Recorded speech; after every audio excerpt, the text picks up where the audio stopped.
To sound clear and intelligent when you're put on the spot, avoid these 3 mistakes and do these 3 things instead. So the biggest mistake I see people make is they jump into the answer. They immediately open their mouth the moment they hear the question. Sometimes they might have a sense of what they want to say, but a lot of times they don't. And what happens is you start saying filler words like so, yeah, and you say, I think, and you ramble your way eventually to an answer, but by then you've lost them. So instead, what I want you to do is I want you to pause before you even open your mouth. Pause.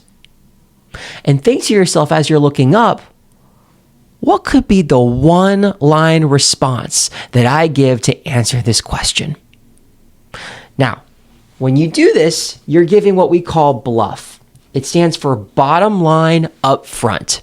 And if you can get really good at summarizing your main point in just one sentence, you will command respect. The second common mistake that people make is they frankly just ramble. The moment they open their mouths, they're just saying whatever comes to their mind. There's almost no filter. And what happens is people get really nervous. They feel like they're losing people's attention. So what do you do to stop rambling? You speak in frameworks. You speak in a clear structure that helps not only you, but also your audience follow along. And one of my favorite frameworks that you might have heard me talk about before is PREPS. PREPS. It stands for point, reason, example, point, segue. So the first P, point, is a 1-sentence summary that encapsulates your main answer. The second point, the reason, is a 1-line description that validates why you had that point.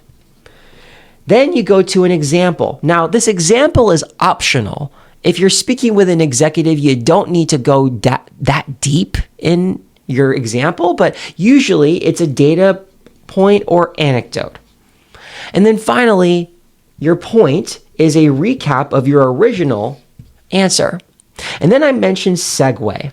Segue is either an open-ended question that starts with how, what, or why, or it's a transition to a new topic. But either way, your point is to answer and then continue the conversation.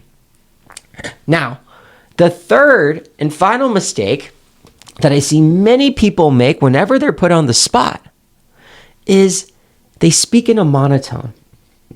What happens when you are put on the spot is you lose confidence and you start to lower your voice like this and you start to croak a little bit. Frankly, what you need to do instead is maintain the energy. And what I like to do is, and I'll put this right here, the main thing you should do is speak with emotion. Speak with an emotional goal for your audience. What is that one feeling that you want them to take away from whatever it is that you're saying? Is it excitement? Is it confidence? Is it stress? Is it anger? Whatever it is, you want to communicate that emotion with your tone, your facial expressions, your body language. And if you can do these 3 things, you can pause before you even start to speak and then speak with the bottom line up front. You can follow a clear framework so that it's easy for people to follow. And you can speak with emotion instead of speaking flatly like this. I promise you over time, you will become much more articulate and clear whenever you're put on the spot.